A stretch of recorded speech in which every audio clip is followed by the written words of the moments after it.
6:23 মতি 6:23 কিন্তু তোমার চক্ষু যদি মন্দ হয় তবে তোমার সমস্ত শরীর অন্ধকারময় হইবে। অতএব তোমার আন্তরিক দীপ্তি যদি অন্ধকার হয়, সেই অন্ধকার কত বড়। আমেন। হালেলুয়া। প্রচুর মহানতার কথা, এটা অনেক গভীরতার কথা। প্রত্যেকজন হৃদয় দ্বারা খুলো, আত্মা দ্বারা। আর এই প্রচারকে মনোযোগ দাও। আজ এই প্রচার কি বলছে, কিন্তু তোমার চক্ষু যদি মন্দ হয়। আজ আমার বিচার কোথা থেকে আসছে? দৃষ্টি দ্বারা, তাই না? দেখবে আমার পায়ে যদি চোট লাগে, মুখে আগে আওয়াজ হয় আ করে, দেখা লাগবে, তাই না? চোট লাগছে কোথায়? পায়ে। আওয়াজ করছে কে? মুখ। অনুভব করছে কে? ব্রেন। কয়েক সেকেন্ডের মধ্যে চোখ কোনদিন অনুভব করতে পারে না। হালেলুয়া। চোখ দেখে, অনুভব ব্রেন করে। আর দেখো কয়েক সেকেন্ডের মধ্যে এই লাগলো আর এই সমস্ত মুখ থেকে আওয়াজ বেরিয়ে আসছে। আজ বাইবেল এরকম কিছু কথা বলছে, যে কথাগুলো আমি জানাতে চাই, যা প্রচুর গুরুত্বপূর্ণ আমাদের জীবনে। যা এই ঘটনাগুলো শুনলে আমাদের জীবনের রাস্তাগুলো পরিবর্তন হয়ে যাবে, আমাদের ভাবনা চিন্তাগুলো পরিবর্তন হয়ে যাবে, আমাদের চলাফেরার স্টাইল পরিবর্তন হয়ে যাবে প্রভু যিশু মসির নামে। হালেলুয়া। তাহলে বলছে, কিন্তু তোমার চক্ষু যদি বন্ধ হয় তবে তোমার সমস্ত শরীর অন্ধকারময় হইবে।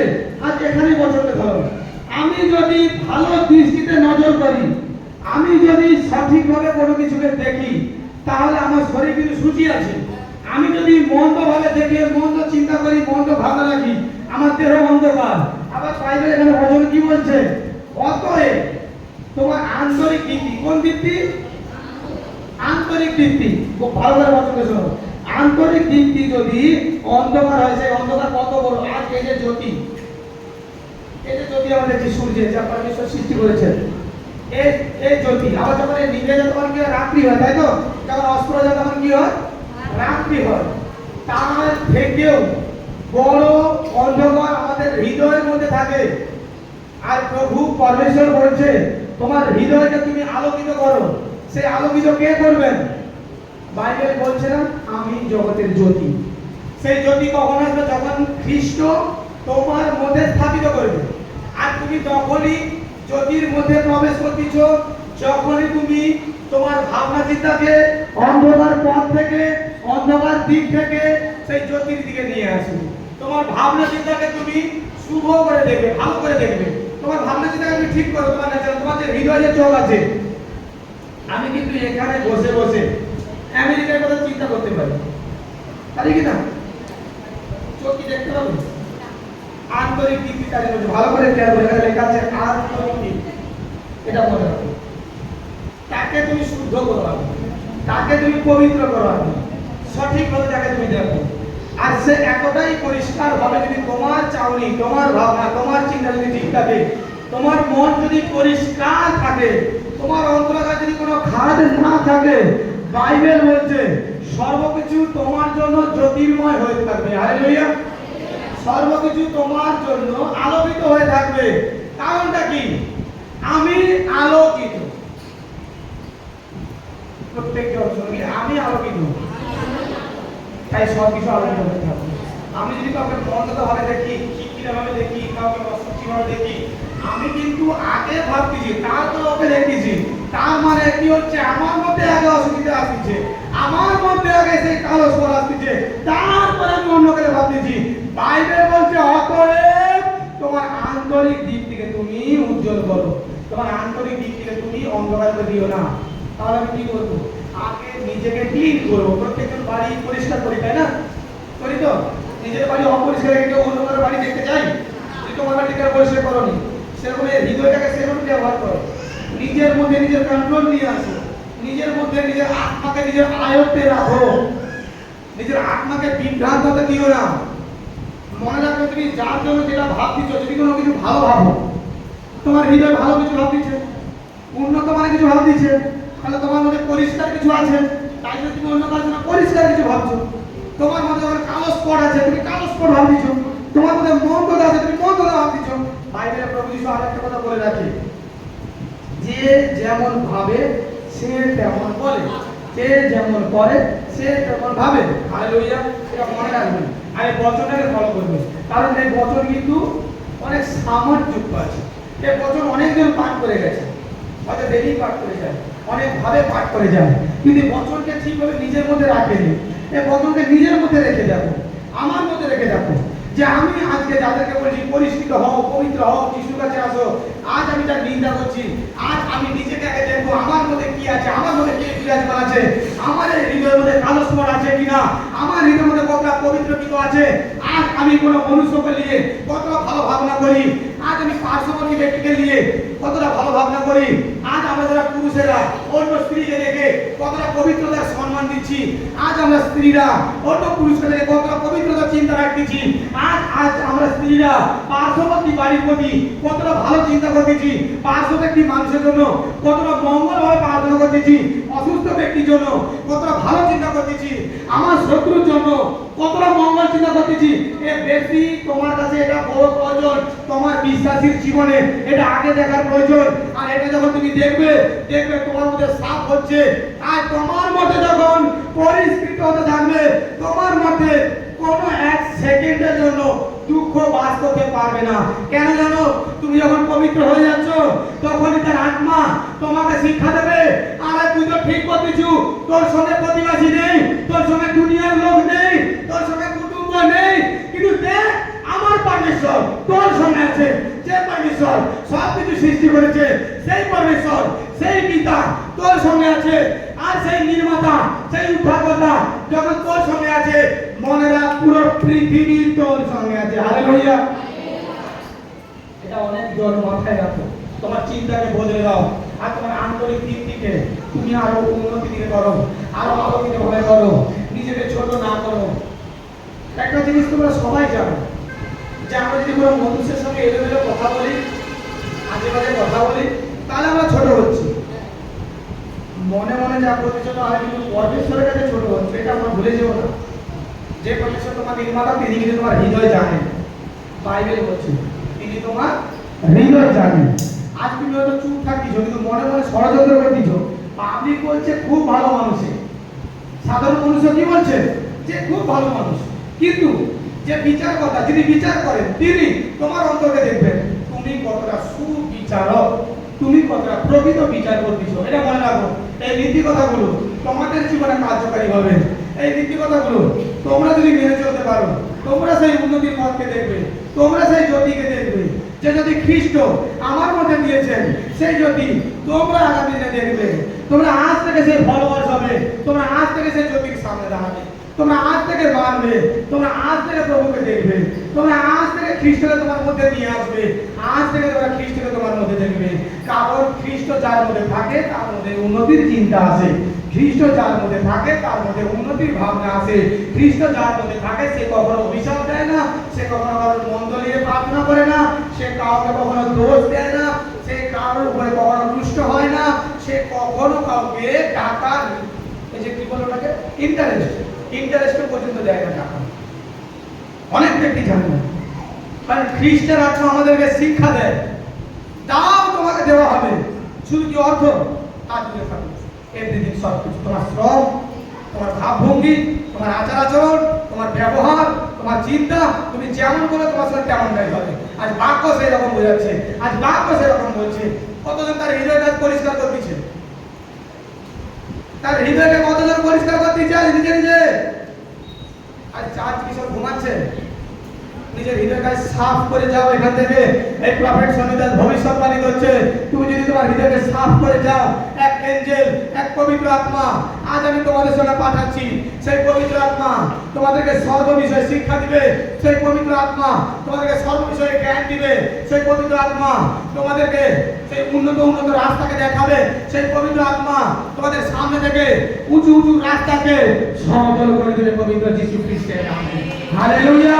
যদি কেউ নিজের হৃদয়কে সাফ করে, নিজের হৃদয়কে সাফ করে, কতজন পরিষ্কার করছেন? যে আমি পরিষ্কার করছি, আমার মনের মধ্যে কোনো ক্রোধ নেই, আমার মনের মধ্যে কারোর প্রতি কোনো হিংসা নেই। কতজন আছে এরকম? যে কারোর প্রতি আমি কোনো হিংসা করবো না, আজকের পর থেকে, আগে যা করেছি। আচ্ছা, আজ থেকে করবো তো অনেকে বলছে তাহলে ঠিক আছে ব্যাপারটা। আগে থেকে সমস্যা ছিল, ঠিক আছে, তোমার হৃদয় আমি তোমাদের কয়েকটা কথা বলে দিচ্ছি, কয়েকটা কথা শিখিয়ে দিচ্ছি। তোমার হৃদয় যদি থাকবে তুমি কিরকম জানবে? প্রথম পয়েন্ট, কারোর প্রতি তোমার মনের মধ্যে নিন্দা আসবে না। দ্বিতীয়, কাউকে কোনো ব্যক্তিকে দেখে ছোট মনে হবে না। তৃতীয়, কারোর সঙ্গে অসভ্যতামি করার মনে আসবে না। চতুর্থ, সর্বদা পিতাকে শ্রদ্ধা করে, সর্বদা পিতাকে শ্রদ্ধা করে। পঞ্চম, মুখে আজে বাজে ভাষা থাকে না। ষষ্ঠম কি বলছে? তোমার মনের মধ্যে যেটা পিতা ছাড়া কেউ জানে না, পিতা ছাড়া কেউ দেখবে না, সেখানে কোন রকম কোনো মন্দ ভাবনা, মন্দ চিন্তা, মন্দ বিষয় কোনো কিছু আসবে না। হালেলুয়া। তাহলে কটা জিনিস কি সব জন মনে রাখবে? আর যখন এগুলো তোমাদের মধ্যে আসবে, মনে রাখবে যে আমাকে কেউ মন্দ স্পিরিট গ্রাস করে দিচ্ছে, কিন্তু আমি তো ইহোবা, তাই না? সঙ্গে সঙ্গে দুষ্ট করে কারাগারে দিই। আমি তোমাদের বল শক্তি দিচ্ছি, আমি তোমাদের মুখের আওয়াজ অভিষেক করতেছি, দুষ্ট আপনাদের কারাগারে তোমরা যাও বলে দুষ্ট আপনার চলে যাবে পবিত্র যিশুর নামে। আমেন। আমি সেই বল শক্তি তোমাদের দিয়ে যাচ্ছি। নিজেকে নিজে হিলিং করবে যে দুষ্ট আত্মা যে আমাদের এই চিন্তা দিচ্ছিস, বেরিয়ে যাওয়া শরীর থেকে। তুমি যখন চাইবে আমি পবিত্র হই, পবিত্র পিতা তোমাকে করবে। আর তুমি যখন চাইবে যেমন চলছে চলুক, একটু মন্দ একটু ভালো চলুক, সংসার করবে চলবে, বৃদ্ধি দেখতে পাবে না, তোমার জীবনে তুমি ডেভেলপমেন্ট দেখতে পাবে না। তোমার মুখ থেকে সে হাসি লুকিয়ে যাবে, তোমার মন থেকে সে শান্তি হারিয়ে যাবে। তুমি সর্বক্ষণ যেন মনে হবে আমি একটা অশান্তির মধ্যে আছি, তোমার মনে হবে আমি যেন একটা কষ্টের মধ্যে আছি, কিন্তু তুমি প্রকৃত কোনো কষ্টের মধ্যে যদি ফিরছিল ভাবে তাকিয়ে দেখো, কেন যেন এগুলো মনে হয় তোমরা বড়ই মায়াবী, সেটার জন্য তোমরা ক্লাস হয়ে যাচ্ছে। পরস্পরের প্রতি ভালোবাসা রাখো, প্রেম রাখো, মায়া ত্যাগ করো। পারবে? মায়া ত্যাগ করতে পারবে? যে বড় কঠিন কথা, ভেবে চিনতে বলো। মায়া ত্যাগ করতে পারবে? সেটার কারণে তোমরা দুর্বল হতে যাচ্ছ।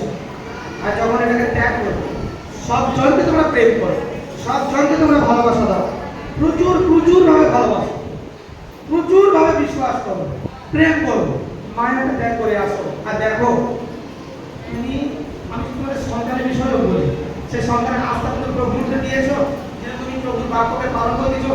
তোমার সন্তানকে তুমি ভেবেছিলে আমার সন্তান বড় গাড়ি করুক, বড় বাড়িতে চলুক, পরবর্তী বলে তোর সন্তানকে আমি প্লেনে চড়াবো। কোথায়?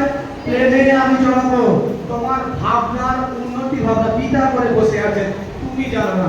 আর সেই কারণে পিতার উপরে সমস্ত আস্থা রাখতে হয়। আর যে পিতার উপরে সমস্ত আস্থা রাখে, বাইবেল বলছে তার সে আস্থা, তার সে ভাবনা পিতা কখনো নষ্ট হতে দেয় না। পিতা তাকে সর্বক্ষণ আগলে রাখে। কারণ বাইবেলে লেখা বলছে তোমার হৃদয় তো উন্নতির প্রদীপ জ্বেলেছে প্রভু যিশুর নামে, আর সেই প্রদীপ কেউ নেভাতে পারবে না। সেই প্রদীপ দ্বারা তোমার হৃদয় আলোকিত হচ্ছে।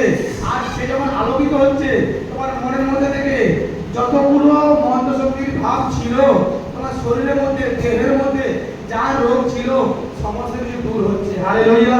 তোমাকে সতেজ করানোর জন্য কিছু কিছু সময় তোমার শরীরের মধ্যে কোনো প্রবলেমস আছে, তোমাকে সতেজ করানোর জন্য তোমার পরিবারে কোনো প্রবলেমস আছে, তোমাকে সতেজ করার জন্য ব্যক্তিগত লাইফে কোনো কিছু প্রবলেমস আসে। এই কারণ তোমাকে সতেজ করার জন্য। মনে রাখো, ঈশ্বর তোমাকে প্রেম করে। প্রবলেমস হয়েছে বলে, রোগ হয়েছে বলে, কোনো সমস্যা আসছে বলে পিতা আমার কাছ থেকে সরে গেছে না, না। পিতা তোমাকে আরো মজবুত হতে বলছে, পিতা তোমাকে আরো শক্তিশালী হতে বলছে, পিতা তোমাকে আরো দীর্ঘ বিশ্বাসী হতে বলছে, পিতা তোমাকে আরো উন্নতির দিকে যেতে বলছে। কারণ একটাই, আমি বলে দিচ্ছি তোমাদের, তার কারণ একটাই, তোমরা যখনই প্রবলেমে পড়তেছ, তখন সেই প্রবলেম থেকে কিভাবে বাড়াবে সেই চেষ্টাই করতেছ। হ্যাঁ কি বানা? সেই চেষ্টা যখনই করতেছ, তখনই তোমরা আরো মজবুত হচ্ছ। হ্যাঁ কি বানা? তাহলে পিতা কি কোনো ভুল করেছে? তাহলে তোমরা কেন বলবো আমার কেন দুঃখ হচ্ছে? কেন বলো? দরকার নেই বলো, তাই তো? সবাই কিন্তু হ্যাঁ করে নিজেদেরকে মজবুত করো। তুমি যখনই প্রকৃত মজবুত হবে, আমি তোমাদের যা কথা বলছি, আমি তোমাদের কিরকম জানো, আমি কিন্তু সমস্ত কিছু আত্মা দ্বারা দেখতেছি আর বলছি। আমি চেয়ে আছি ঠিকই, কিন্তু আমার আত্মিক চোখ খুলে দিচ্ছি, আর আমি সেই আত্মা দ্বারা তোমাদেরকে দেখে দেখে বলছি। এগুলো আত্মিক দ্বারা আমি বলতেছি, এগুলো হবে তোমাদের সঙ্গে যখন তোমরা পালন করবে। আর এগুলো আমার বার্তা আমি তোমাদের জানিয়ে যাচ্ছি। আগামী নীতিকথা তোমার মধ্যে আমি প্রবেশ করে দিয়ে যাচ্ছি, কারণ আমি আপনাদের একটু দেখতে পাচ্ছি কোনো সমস্যা আমাদের মধ্যে আসবে না। তোমরা মন থেকে পরিষ্কার হয়ে যাও, সম্পূর্ণ ভাব দিলের দিয়ে তোমরা নিশ্চিন্ত হও। নিয়মিত প্রভুর সঙ্গে সম্পর্ক করো, প্রভুর গীত গাও। যখন একলা আছো, রান্না করছো, বাড়ি পরিষ্কার করছো, গীত গাও, অন্তরাত্মা গীত গাও, বাইবেল পাঠ করো, ছেলে মেয়েদের নিয়ে বসো, সময় পেয়ে যাও, প্রার্থনা করো, প্রভুর সঙ্গে যুক্ত থাকো। আর দেখো তখন দুঃখ কখনো গ্রাস করবে না। খুব অভাব আসছে, বাড়ির মেন দরজায় দাঁড়িয়ে, বাড়ির মেন দরজায় দাঁড়িয়ে, সেটা কাঠের দরজা হোক, গ্রিল হোক, দাঁড়িয়ে প্রার্থনা করো যে এই গেটে শিখে যাচ্ছি, এই গেটে আজকের পর থেকে অশুভ শক্তির আশা বন্ধ করছি প্রভু যিশুর নামে, বন্ধ হবে। আমি বিশ্বাস করি এই প্রার্থনা পবিত্র যিশু শুনেছেন, আর পবিত্র আত্মা এসেছে, এই তারে পবিত্র আত্মা আছে। প্রভু, আমি আমার হৃদয় অন্তর দিয়ে তোমাকে ডাকছি, তুমি এসো আমার মধ্যে, আমার পরিবারের মধ্যে, আমার সংসারের মধ্যে। আমি জানি আজ এই দরজাতে আমি তোমার নাম জপ করতেছি, কোনো দুষ্ট আত্মার ক্ষমতা নেই এখানে দাঁড়িয়ে থাকা। সত্যি বলছি, 100 টাইম যদি তোমার পরিস্থিতি বদলে যাবে যিশু নামে। স্বামী স্ত্রী নিয়ে ভবিষ্যতে নিজে ঠিক করো। এই প্রবলেম কেন হয় জানো? বাইবেল বলছে প্রার্থনা ব্যতীত স্বামী স্ত্রী তোমরা এক থাকো। খুব খুব তোমাদের মধ্যে এক থাকা দরকার, না হলে দুষ্টতা ভিতরে ঢুকে তোমাদের মধ্যে ফাটল ধরিয়ে দেয়। সবসময় অ্যাডজাস্টমেন্ট করো, তোমরা যারা স্ত্রীরা আছো শ্রদ্ধা করো, সম্মান করো। অনেক সময় বদমাশি করে, স্বামীরা বদমাশি করে, স্ত্রীরা বদমাশি করে, কিন্তু সব কথা তোমরা পরামর্শ করো, পরস্পরের সঙ্গে যুক্ত থাকো। আর রোজ তোমাদের স্বামী স্ত্রীদের মিলন থাকে, এক থাকো, রোজ প্রভুকে প্রার্থনা করো, ধন্য তুমি জিহ্বা যে আমাদের জন্য এক করেছো, তোমার ইশারাতে আমার স্বামী স্ত্রী এক হয়েছি। হালেলুয়া। তোমার এই অঙ্গীকারে কিন্তু মন্দ স্পিড চলে যাবে যে কি অঙ্গীকার করতেছি। আমি এটাকে দূরে সরার চেষ্টা করছি, এটা আছে না আমার, কারণ পবিত্র আত্মা তোমার মধ্যে আছে। হালেলুয়া। তোমার অঙ্গীকার, তোমার দীপ্তি সেখানে প্রকাশ পাবে, তোমার দীপ্তি সেখানে প্রকাশ পাবে।